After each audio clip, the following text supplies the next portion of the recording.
આગળ વાત છોટાઉદેપુરની કરીએ। પરિસ્થિતિ અહીંયા એવી થઈ ગઈ છે કે એક પ્રસૂતાને જોડીમાં ઉંચકીને લઈ જવા માટે લોકો મજબૂર બન્યા છે। રસ્તાના અભાવે પ્રસૂતાને જોડીમાં લઈ જવી પડી। ક્વાંટના ભૂંડમારિયા ગામે વિકાસનો અભાવ અહીંયા નજરે પડી રહ્યો છે। જોડીમાં ઉંચકીને લઈ જતા રસ્તામાં જ પ્રસૂતિ થઈ ગઈ હતી।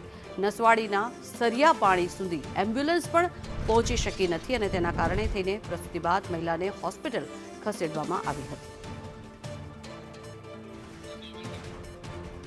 તો એક તરફ મસમોટા દાવા કરવામાં આવતા હોય છે અને એ દાવાઓની વચ્ચે આ પરિસ્થિતિ અહીંયા નજરે પડી રહી છે કે ભાજપના મસમોટા દાવા, મોટી મોટી વાતો કરવામાં આવી રહી છે અને આ અત્યારના જે આપ દ્રશ્યો જોઈ રહ્યા છો આના પહેલા પણ આવી એક ઘટના બની ચૂકી છે। આ અનેકો વખત રજૂઆત કરવામાં આવી રહી છે, અધિકારીઓને વારંવાર આજીજી કરવામાં આવે છે, પરંતુ હજી સ્થિતિ એની એ જ છે।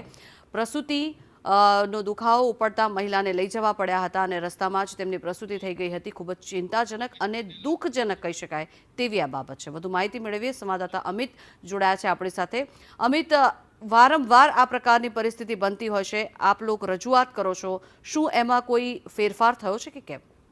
જી ચોક્કસ જણાવી દઉં કે છોટાઉદેપુર જિલ્લાની અંદર અંતરિયાળ જે વિસ્તાર છે, ડુંગરાળ વિસ્તાર છે, આદિવાસી વિસ્તાર છે, ત્યાં રસ્તાના અભાવ જોવા મળી રહ્યા છે, પ્રાથમિક સુવિધાઓનો અભાવ જોવા મળી રહ્યો છે, જેને લઈને આ પરિસ્થિતિનો સામનો કરવા મજબૂર બની ગયા છે।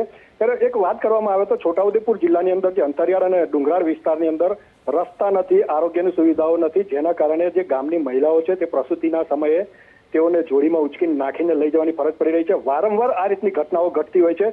વર્ષની અંદર લગભગ એક વર્ષની અંદર 10 જેટલા કિસ્સાઓ સામે આવી ગયા છે, પરંતુ આજ સુધી આ જે સમસ્યા છે, સમસ્યાનું નિરાકરણ લાવવા માટે વહીવટીતંત્ર કે સરકાર તરફથી કોઈ પણ પ્રયત્ન કરવામાં આવ્યો હોય તેવું લાગતું નથી અને જેના કારણે જે અંતરિયાળ અને ડુંગરાળ વિસ્તારની મહિલાઓને ભોગવવાનો વારો આવી રહ્યો છે। જી જી, આભાર અમિત સમગ્ર માહિતી બદલ।